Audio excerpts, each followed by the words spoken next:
সেদিন কাকিমার বাড়ি থেকে এই দেখো তরুলতার গাছের চারা আমি তুলে নিয়ে এসেছিলাম, কিন্তু তবে চারা বলবো না, এটা কিন্তু বেশ বড় গাছ হয়ে গেছিলো। সেই বড় গাছ থেকে আমি 4টে গাছ আমি তুলে নিয়ে এসেছিলাম।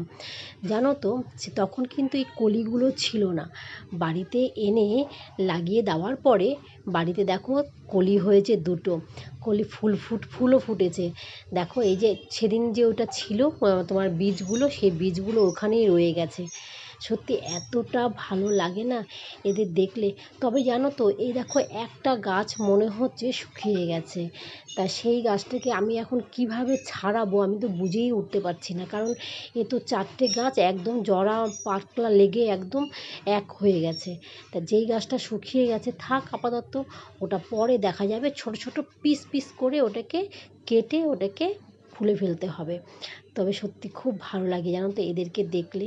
দেখো কি সুন্দর ফুলগুলো, এত ভালো লাগে না, মানে মন প্রাণ ছুঁয়ে যায় এদের দেখলে। আর কালারটা কি সুন্দর, আর এই ছোটো ছোটো ফুলগুলো যখন সবুজের মধ্যে ফোটে না, কী যে অসাধারণ লাগে দেখতে। আর এই যে বীজটা, এই বীজটা আমি থেকে আবার নতুন করে চারা তৈরি করব। তাই বীজটা আমি তুলিনি, বাস বীজটা আমি রেখে দিয়েছি। দেখা যাক গাছটা কতটা বাঁচে, আবার কত ফুল হয় কি না সেটা দেখা যাক। যদি হয় তবে তোমাদের আমি আপডেট আবার পরে দেব। তোমরা সকলেই ভালো থেকো, আমার পাশে থেকো। আমার ভিডিওগুলো যদি তোমাদের ভালো লেগে থাকে তবে আমার ভিডিওগুলো একটা সাবস্ক্রাইব করে, একটু লাইক কমেন্টস করে আমাকে আরও প্রেরণা দিও, আরও সুন্দর সুন্দর যেন ভিডিও তোমাদের সামনে আমি নিয়ে আসতে পারি। আজকের মতো এখানে রাখছি, টাটা।